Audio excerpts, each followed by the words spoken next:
घोषणा तो खैर घोषणा है, ये आने वाले नहीं है इसलिए कुछ भी बोल रहे हैं। तो जो जितना पैसा खाया है इन्होंने उसकी तो हम जांच करेंगे। कथा सुननी है। महाराष्ट्र के चुनाव आज किस पड़ाव पर आकर रुके हुए हैं ये कहना बहुत मुश्किल है, क्योंकि महाविकास आघाड़ी महायुति लोकसभा में जिस तरीके से हम सोच रहे थे उस तरीके के रिजल्ट्स तो निकले नहीं। कई जगह पर एग्जिट पोल भी ठीक तरीके से निकल नहीं पाए, लेकिन लोगों ने अपना पोल जो है वो बहुत ही अलग तरीके से पेश किया था। क्या विधानसभा में भी यही बात होगी? और सबसे बड़ा सवाल जो सबके मन में है कि आखिरकार मुख्यमंत्री कौन बनेगा? ये सारे सवालों पर आपको क्यों परेशान कर रहे हैं सवाल? तो मुझे इंट्रोड्यूस तो करने दीजिए, आप पहले से तो उद्धव ठाकरे अपने आप को खुद ही इंट्रोड्यूस कर चुके हैं, शिवसेना यूबीटी के अध्यक्ष उद्धव ठाकरे। सर आप बोली दीजिए, अब मुझे सवाल पूछने की जरूरत ही नहीं है। आप मुख्यमंत्री, मैंने सवाल पूछा भी नहीं, सिर्फ नाम लिया और आप हंस पड़े, तो क्या है मतलब उसमें? नहीं, पहले सवाल तो पूछिए। चलो नहीं तो मेरा सवाल कुछ और था पहले, लेकिन ठीक है, मुख्यमंत्री पद से शुरू करते हैं। सब लोग पूछ रहे हैं कि भाई मुख्यमंत्री कौन बनेगा ना, महायुति के पास इसका जो जीतेगा वो सिकंदर। पवार साहब कह रहे हैं कि जिसकी सीटें ज्यादा आएंगी वो मुख्यमंत्री बनेगा। हम तीनों में कोई विवाद नहीं है और पहले दिन से तय किया था। ऑफ कोर्स मैं चाहता था कि अगर किसी एक फेस को हम प्रोजेक्ट करें, जरूरत नहीं कि मेरा फेस अगर कांग्रेस में है या राष्ट्रवादी में, मुझे कोई आपत्ति नहीं है। खैर वो दिन तो अब चले गए और कल परसों पवार साहब ने कहा कि जिसके ज्यादा सीटें आएंगी शायद हम, मतलब अब तक कुछ ऐसा फॉर्मूला तय नहीं हुआ है तो उनका मुख्यमंत्री हो सकता है। उनको पूछा गया तो ऐसे भी हो सकता है, तो हो सकता है। तो ये कोई फॉर्मूला नहीं है, ये फॉर्मूला नहीं है। हम एक बात निश्चित, हम ये जो लुटारू सरकार है इनको भगाना चाहते हैं, ये हमें नहीं चाहिए। हम में से कौन मुख्यमंत्री बनेगा खैर वो तो बात की बात, लेकिन ये लुटारू है जो महाराष्ट्र को लूट रहे हैं, इनको तो हमें भगाना ही है। प्रधानमंत्री ने ये मुख्यमंत्री पद के मुद्दे को उठाया। उन्होंने ये कहा कि महाविकास आघाड़ी में एक पार्टी अपने आप को मुख्यमंत्री पद के लिए पुश कर रही है और दूसरी पार्टी ये बताने में लगी हुई है कि नहीं, ऐसा कोई फॉर्मूला तय नहीं हुआ। कौन सी पार्टी? वो बेसिकली इशारा कर रहे थे आपकी तरफ कि आपने प्रपोजल रखा था कि मुख्यमंत्री आप तय कर लीजिए, लेकिन कांग्रेस और एनसीपी की तरफ से इस पर कोई जवाब आया नहीं। तो उसमें उनका क्या प्रॉब्लम है? क्या वो बता सकते हैं कि उनके पास जो सब जमावड़ा है गद्दारों की फौज? मस्त जोक मारा रे, या हंस रे हलकट हंस। कौन बनेगा सरदार उसका बता सकते हैं? बताओ तो पहले आपस में तो कुछ तय करो, हमारे और क्यों देख रहे हो? मोदी जी कल आकर कह रहे कि ये वो फलाना फलाना जो भी कुछ है ये गद्दार मुख्यमंत्री बनेगा, तो डिक्लेयर करो। अभी भी हम देख रहे हैं कि कांग्रेस और आप में कई जगह पर आप एक दूसरे के खिलाफ उम्मीदवार हैं। आपने तो पूरी नाराजगी भी जताई कि प्रणीति शिंदे आपके उम्मीदवार के प्रचार के लिए नहीं आई। मैं परसों ही सोलापुर में ही था यहीं पे, और क्या होता है कि कुछ लोगों के मन में भ्रम पैदा होता है कि आखिर इनका असली उम्मीदवार कौन है। तो हमें ऐसे कोई हमारे मन में या महाविकास आघाड़ी में ऐसी कोई बात है नहीं।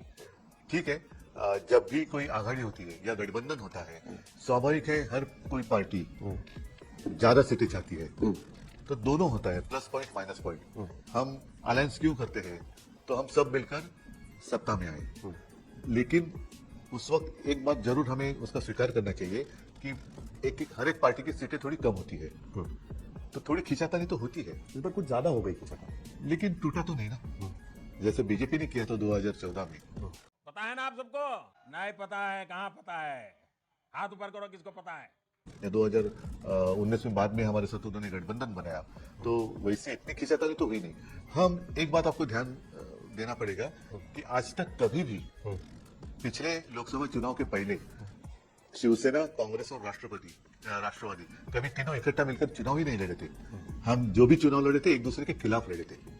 तो हमें पहले तो ऑफकोर्स लोकसभा के बाद एक अंदाजा आ गया कि हमें सबकी ताकत कहाँ पे है, तो थोड़ी खिंचातानी तो वो पहला चुनाव है हमारा पहला चुनाव है। नहीं, लेकिन मैंने देखा उसके बाद में कि इलेक्शन कमीशन की तरफ से क्लैरिफिकेशन आया कि भाई हमने तो प्रधानमंत्री का भी बैग चेक किया है या हेलीकॉप्टर चेक किया, अमित शाह का भी किया हुआ है। क्या आप विश्वास कर सकते हैं? देवेंद्र फडणवीस या एकनाथ शिंदे का आप विश्वास कर सकते हैं? चुनाव आयोग इनकी बैग चेक करने की हिम्मत दिखा सकता है? बात तो सही है।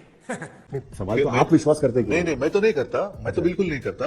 और वो इसलिए नहीं करता, कुछ दिन, महीने या साल पहले मैंने जो खबर सुनी थी, ओडिशा में प्रधानमंत्री जी की बैग जिसने चेक की थी उसको सस्पेंड किया गया। लोकसभा चुनाव के बाद पता नहीं, शायद उसके अगल बगल में होगा, तो उसको सस्पेंड किया गया। अच्छा, दूसरी बात ऐसी है कि जब भी प्रधानमंत्री आते हैं, एक तो मेरा मानना है कि प्रधानमंत्री किसी एक पार्टी के प्रचार के लिए नहीं आनी चाहिए, क्योंकि वो पार्टी के प्रधानमंत्री नहीं। पर ये पहली बार थोड़ी हो रहा है उद्धव जी। नहीं, लेकिन अब तब देखो 60 साल कांग्रेस में क्या किया, वो बदलाव चाहते थे, इसलिए जनता ने आपको चुन लिया।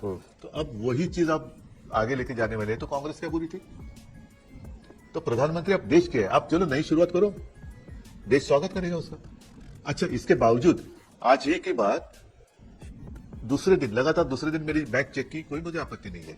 लेकिन जब मैं एक जगह से दूसरी जगह जाना चाहता था, तो जब तक प्रधानमंत्री जी सोलापुर एयरपोर्ट पे लैंड नहीं होते, तब तक मेरा हेलीकॉप्टर, मैं औसा में था, सोलापुर से औसा कितने दूर है, जाना था मुझे कहाँ, उमरगा, वो जब तक लैंड नहीं होते तब तक यहाँ से परमिशन नहीं दी गई। तो ये प्रोटोकॉल है ना? नहीं, इसलिए तो मैं कहता हूँ, मैं भी तो मेरे पार्टी का नेता हूँ, वो उनके नेता है, वो प्रधानमंत्री है, इसीलिए उनको अलग कानून मैं नहीं मानने वाला। मजा आया। सॉरी, ये मेरा प्रजातंत्र नहीं है।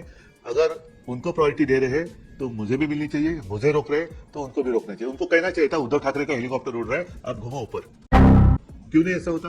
ठीक है उद्धव जी, लोकसभा चुनाव के बाद में हम लोग पहली बार बात कर रहे हैं, इसके लिए पूछना बहुत जरूरी है कि लोकसभा के रिजल्ट्स का आपका आकलन क्या है? किस वजह से महाविकास आघाड़ी को 31 सीटें मिली, किस वजह से शिवसेना यूबीटी का परफॉर्मेंस 9 हो गया, आपने 21 सीटें लड़ी और 9 पे आके आप रुके, और क्या कारण रहा कि कांग्रेस नंबर 1 की पार्टी के तौर पे महाराष्ट्र में उभरी और बीजेपी का परफॉर्मेंस नीचे हुआ? ओवरऑल उसको लेकर आपको क्या लगता है कि किस वजह से ये सारा परफॉर्मेंस दिखा गया? इसके लिए 2-3 उत्तर है। एक तो कांग्रेस पार्टी टूटी नहीं थी, उनका नाम, उनका सिंबल, सारी बातें उनके साथ थी, उनके पास थी। रही बात पवार साहब की, पवार साहब आज मौजूद है, वो जहां खड़े होते हैं वहां उनकी पार्टी है। मेरे लिए बात अलग थी, बाला साहब अभी हमारे बीच में नहीं है, और बाला साहब का नाम उन्होंने राष्ट्र पुरुष की लिस्ट में डाला हुआ है, इसलिए सारे लोग आज अगर आप महाराष्ट्र में घूमेंगे तो बीजेपी के पोस्टर पे भी बाला साहब दिखाई देते हैं, और मोदी जी भी बाला साहब का नाम लेकर वोट मांग रहे हैं। अच्छा, मशाल का जो चिन्ह है, वो आपको सिंबल जो दिया, सिंबल, वो लोकसभा में हमें सेकंड फेज में मिला, क्योंकि फर्स्ट फेज में पूर्व विदर्भ में हमारे प्रत्याशी नहीं थे। दूसरी फेज में जब हमारे नामांकन जो होता है वो स्वीकार किया गया, उस वक्त हमें पता चला कि हमें मशाल मिल गया है। तो मशाल का प्रचार करने के लिए 20-25 दिन मिले, और उसी वक्त इन्होंने जो एक संभ्रम निर्माण किया, कुछ लोगों ने मुझे चुनाव के बाद फोन करके कहा कि उद्धव जी, हम तो आपको वोट देना चाहते थे, लेकिन गलती से हमने आपके पुराने निशाने पर बटन दबाया। कितनी सीटें उम्मीद कर रहे हैं आप? आपको लगता है कि आपका क्या आकलन है? आप अभी महाराष्ट्र नहीं, मैं ऐसी कभी आंकड़ा नहीं लगाता, मैंने पिछली बार भी आपको कहा था, तो हम तो जीतेंगे। मुंबई की अगर बात करें, आपको याद होगा, या शायद सारे लोग भूल भी गए, प्रधानमंत्री जी आए थे कुछ रास्तों का भूमि पूजन करने के लिए, उसमें से एक भी रास्ता शुरू नहीं हुआ है, लेकिन पैसा दिया गया। मुंबई की तिजोरी में जो 90,000 करोड़ रुपए थे फिक्स डिपॉजिट, उसी में से कोस्टल रोड हमने बनाया, तो वो एफडी भी अब ये तोड़ना शुरू किया है उन्होंने। और जहां तक मेरी जानकारी है कि राज्य सरकार है, उसके कर्मचारियों के सैलरी भी फ्रंट लोडिंग से उन्होंने किया है। इसका अर्थ ये है कि इन्होंने सारी लूट की है। अगर हम लूट को रोके तो भी सारी बातें हम कर सकते हैं। तो जितनी घोषणाएं की गई उन सबकी जांच आपकी सरकार आएगी, तो आपकी घोषणा नहीं, भ्रष्टाचार की घोषणा तो खैर घोषणा है, ये आने वाले नहीं है, इसलिए कुछ भी बोल रहे हैं। तो जो जितना पैसा खाया है इन्होंने, उसकी तो हम जांच करेंगे। ये बड़ी अच्छी बात कही आप। हद हो गई। Thank you for being here. बहुत बहुत धन्यवाद। आपको अच्छी लगी तो ऐसे थोड़ा मार दीजिए हाथ, आप थोड़ा सा मार दीजिए। आपको अगर अच्छी लगी मार दीजिए। करो ना भाई, क्यों नहीं कर रहे? परेशान हो गए हम लोग 2.5 साल से, ये भी परेशान हो गए, हम भी परेशान हो गए, करो फिर।